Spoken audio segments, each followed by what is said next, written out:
Assalamu alaikum, dear students. Today, our topic is the administration of the empire. हमने आज देखना है कि छोला एम्पायर जो बना था, जो एक बिग एम्पायर था, जिनकी जिनकी किंगडम जो है काफी ज्यादा फैली हुई थी, उनकी इस किंगडम में, उनकी इस एम्पायर में किस तरीके की एडमिनिस्ट्रेशन थी। मैं आपको बताऊंगा कि एडमिनिस्ट्रेशन क्या होती है। जिस तरह अगर हम डिस्ट्रिक्ट कुपवारा की एग्जांपल लेंगे, तो यहाँ का जो आज का हेड है वो है डिप्टी कमिश्नर यानी डीसी। उसके बाद उसके अंडर जो ऑफिसर्स होते हैं, जो डीसी जो होता है उसको पूरे डिस्ट्रिक्ट का ख्याल रखना होता है। उसके बाद इसके तहसील होते हैं, जैसे हंदवारा तहसील है, तारकपुरा है, तो उनमें जो तहसील एडमिनिस्ट्रेशन चलाने के लिए तहसीलदार होते हैं। उसी तरीके से फिर ब्लॉक्स होते हैं, ब्लॉक डेवलपमेंट ऑफिसर्स उनमें काम करता है, या नायब तहसीलदार भी किसी किसी ब्लॉक में होता है। इसी तरीके से यानी ये पूरा डिस्ट्रिक्ट जो है, पूरे डिस्ट्रिक्ट में हमारा डीसी साहब जो है हर जगह नहीं पहुंच सकता है, तो इसके लिए अलग अलग ऑफिसर्स होते हैं जो अलग अलग इलाकों का ख्याल रखते हैं। किस इलाके में किस चीज की प्रॉब्लम है, किस इलाके में कौन सा काम करना है, तो ये ग्राउंड रिपोर्ट जो है वो उस इलाके का ऑफिसर ही देता है। तो बाद में ये तमाम चीजें जो है किसके पास चली जाती हैं, हेड ऑफ द डिस्ट्रिक्ट के पास, डीसी साहब के पास। इसके बाद जो है डीसी साहब जो है अपना रिपोर्ट जो है सबमिट करता है नेक्स्ट जो चीफ मिनिस्टर होता है, या अगर आज यहाँ पे चीफ मिनिस्टर नहीं है, आज यहाँ पे डिविजनल कमिश्नर है, डिविजनल कमिश्नर, उसके बाद जो है डिविजनल कमिश्नर जो है बाद में उसको कंपाइल करके रिपोर्ट को आगे सबमिट करते हैं। तो बाद में लास्ट पे किसके पास पहुंचता है, जो हेड ऑफ द स्टेट होता है। ठीक उसी तरीके से ये जो छोला एम्पायर है, चूंकि ये बहुत बड़ी एम्पायर थी, तो किंग जो होता था वो पूरे अपने किंगडम का ख्याल नहीं रख पा रहा था, क्योंकि उसको गांव-गांव जाके जो है टैक्स कलेक्ट करना होता था। क्योंकि उस जमाने में उतना नेटवर्क, उतनी टेक्नोलॉजी, ये सब चीजें नहीं थी। अब उसने उस जमाने में किस तरीके से इस एडमिनिस्ट्रेशन को कायम रखा, किस तरीके के किन लोगों को एडमिनिस्ट्रेशन में उसने शामिल किया, तो इसी के बारे में आज हमें पढ़ना है। The administration of the empire, ये हम पढ़ रहे हैं। जो हमारा टॉपिक, ये चैप्टर है, उसका नाम है new Kings and kingdoms. New Kings and kingdoms ये हमने पढ़ा, ये इसका लास्ट टॉपिक है। यहाँ पे मैंने लिखा है how was the administration organised, किस तरीके से छोला एम्पायर का जो किंग था, यानी जो मुख्तलिफ किंग आए छोला एम्पायर में, मुख्तलिफ किंग आए, उन्होंने इस एडमिनिस्ट्रेशन को किस तरीके से ऑर्गेनाइज किया, किस तरीके से इस एडमिनिस्ट्रेशन को बनाया। सबसे पहले सेटलमेंट ऑफ द पीजेंट्स, क्योंकि उस वक्त भी जिस तरह आज आप विलेजेस देखते हो, उस जमाने में भी विलेजेस हुआ होते थे। तो हम आज भी देखते हैं, अगर हम गाँव में, अपने गाँव में देखेंगे, तो यहाँ पे एक मस्जिद कमेटी होती है। मस्जिद कमेटी हम किस तरीके से बनाते हैं, इसका एक चेयरमैन होता है, चेयरमैन के कुछ ये मेंबर्स होते हैं। अब मेंबर्स हम किस तरीके से बनाते हैं, हर एक मोहल्ले से हम एक मेंबर को चुनते हैं, इंतखाब करते हैं। इसी तरीके से हम 5-6 मोहल्लों के 5-6 मेंबर्स बनते हैं और बाद में वो चेयरमैन बनाते हैं। ठीक, आप समझो उसी तरीके से उस छोला एम्पायर में, छोला एम्पायर जो था उसकी एडमिनिस्ट्रेशन भी कुछ उस तरीके की थी। सेटलमेंट ऑफ द पीजेंट्स, उर उनको कहा जाता था। उर में बात आऊंगा, ये उर क्या है, group of peasants, group of peasants. For example किसी विलेज में क्या है, 2-4 पीजेंट्स जो है उनको बुलाया जाता था, उनको मेंबर्स बनाया जाता, जो रिच पीजेंट्स थे, ये आम पीजेंट्स नहीं होते थे, जो रिच पीजेंट्स है, 2-4 पीजेंट्स जो है उनको मुंतखब किया जाता था कि आपको इस गांव की एडमिनिस्ट्रेशन चलानी है। तो ये 4 मेंबर्स, इनको क्या कहा जाता था, उर कहा जाता था। उसके बाद ग्रुप ऑफ उर, उसके बाद ये 2-8-10 विलेजेस मिलते थे। फॉर एग्जांपल यहाँ पे एक विलेज, इसी तरीके से दूसरा, तीसरा, चौथा, पांचवा, सातवां, आठवां, नौवां, 10वां, 8-10 विलेज जब मिल गए, 8-10 मैं कहूंगा 8-10 उर्स जब मिल गए, तो वो क्या बनाते थे, नाडू, वो बनाते थे नायडू। तो जब ये 8-10 विलेजेस के 4-4 मेंबर, ये जो उर्स होते हैं, ये एक पीजेंट, दूसरा, तीसरा, चौथा, 4 पीजेंट जब मिल जाते थे किसी विलेज में, यानी एक कमेटी बन जाती थी, तो उस कमेटी को हम क्या कहते थे, विलेज कमेटी को उर कहते थे। फिर जब 8-10 विलेजेस की कमेटियां मिलती थी, उनको हम नायडू कहते थे। आप ये खासकर कहाँ पे हुआ था, ये साउथ में हुआ था, जैसे तमिलनाडु जो है, आप देखते हो आज भी मैप पे, तमिलनाडु जो है वो इसी वजह से बना था कि नायडू जो है वहां पे बन रहा था। उसके बाद जो तमिल है वो उनकी लैंग्वेज थी, तो फिर उसका नाम पड़ गया तमिलनाडु। ग्रुप ऑफ उर्स, यानी मैंने आपको पहले भी कहा है, जब 8-10 विलेज की कमेटियां उर्स जो है मिल जाते थे, वो जो कमेटी बनाती थी उसको कहा जाता था नायडू। विलेज कमेटी को क्या कहा जाता था? उर कहा जाता था। और जब मुख्तलिफ विलेजों की ये उर्स मिलते थे, यानी कमेटियां मिलती थी, वो तो बनाते थे नायडू। ये सारा कुछ हो रहा था किसके कहने पे? किंग के कहने पे। द विलेज, अब उनका क्या, इस नायडू का क्या काम होता था? ये कौन सा काम करते थे? क्योंकि ये उर जो है अपने गाँव में जो मुख्तलिफ मामलात होते थे, उनको इस नायडू में ले जाते थे, वहां पे ले जाते थे, यहाँ पे ये मसला है, फिर वो उसका हल करते थे।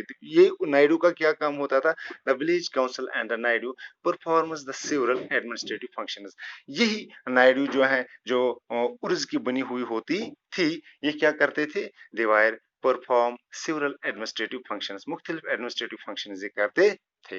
एग्जाम्पल कौन सा फंक्शन ये करते थे? प्रोवाइडिंग जस्टिस, यानी आज जो हम जाते हैं किसी भी कोर्ट में हम जाते थे, या इवन कि अगर हम पंजाब की बात करेंगे या दूसरे स्टेट्स की बात करेंगे, वहाँ पे जो गाँव में कोई फैसला होता है, कोई मसला होता है दो खानदानों के दरमियान, तो सरपंच जो होता है वही उस मामले का हल निकालता है। इवन कि सरपंच का जो फैसला होता है वो वैलिड होता है कहाँ पर? अदालत में भी। तो ये नायडू जो है वही गाँव के जो मामले होते हैं उनको हल करते थे। एंड कलेक्टिंग टैक्सेस, और दूसरा क्या काम होता था उनका? To collect taxes. वो डिफरेंट जो पीजेंट्स होते थे, जो आर्टिजन्स होते थे, जो कारीगर होते थे, उनसे टैक्स कलेक्ट करते थे under the leadership of king. लेकिन लीडर के कहने पर जो उनका लीडर था वो कौन होता था? वो किंग होता था, क्योंकि तमाम नायडूज, तमाम उर्स, तमाम लोग वो किसके अंडर होते थे? वो किंग के अंडर होते थे। अब मैं बताऊंगा ये जो नायडू है, जो मैंने आपको बताया था, जो जो 8-10 विलेज, इसमें किन लोगों की ज्यादा अहमियत थी? वेला कास्ट, एक कास्ट है वेला कास्ट। ये वेला कास्ट के पीजेंट जो हैं, वेला कास्ट के जो पीजेंट्स हैं, ये एग्रीकल्चर प्रोडक्शन ज्यादा करते थे। ये वेला कास्ट के peasants have an important position in Naidu. उनको इम्पोर्टेंट पोजीशन मिलती थी इस नायडू में, क्योंकि नायडू में ये 2-4 मेंबर्स नहीं होते थे, बल्कि इसमें कम से कम 50-60 मेंबर्स, 40 मेंबर्स, 50 मेंबर्स होते थे। बाद में अलग अलग मेंबर को, हर एक मेंबर को अलग अलग पोजीशन दी जाती थी, chairman, deputy chairman, organiser, cashier, बाकी ये पोजीशंस। लेकिन ये जो वैला कास्ट के पीजेंट्स थे, उनको इंपॉर्टेंट पोजीशंस इस नायडू में थी, वो मिलती थी। उसके बाद some big landlords were also given titles from king. जो किंग होता था वो हर एक लैंडलॉर्ड के ऊपर नजर रखता था कि किसका काम कितना अच्छा है। जिसका काम जितना अच्छा होता था, या जो कोई भी अमीर होता था, पावर में होता था, उसे किंग की तरफ क्या मिलता था? टाइटल्स मिलता था। लाइक कौन सा टाइटल दिया जाता था? मोविंदा विलन, ये एक टाइटल होता था जो उनको दिया जाता था। इसका मोविंदा विलन, जिस लैंडलॉर्ड को ये मोविंदा विलन का टाइटल मिलता था, उसको क्या काम करना होता था?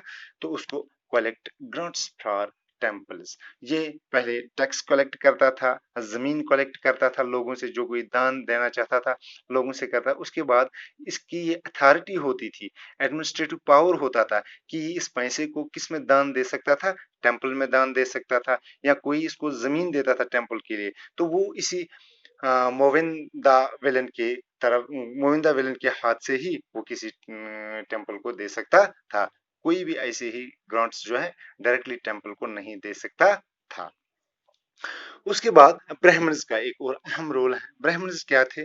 Brahmins received also land grants in form of Brahma दिया।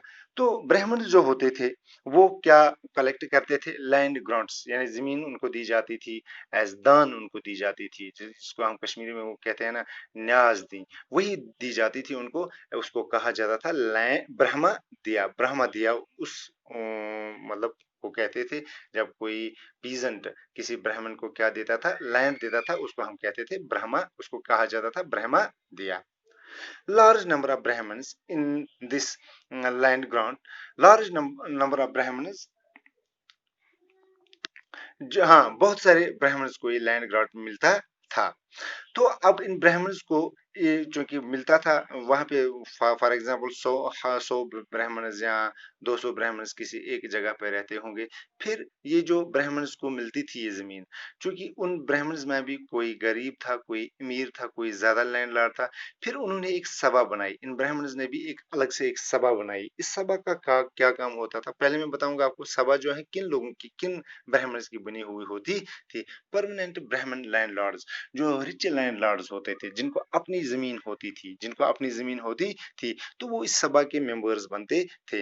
इनको क्या करना होता था, लुक आफ्टर द ब्रह्मदिया, जो उनको लैंड ग्रांट मिलता था, जो उनको लैंड ग्रांट मिलता था, इस लैंड ग्रांट को वो क्या करते थे, इक्वली डिस्ट्रीब्यूट करते थे, यानी या इन ब्राह्मण्स में डिस्ट्रीब्यूट करते थे जिनके पास अपनी लैंड नहीं होती थी।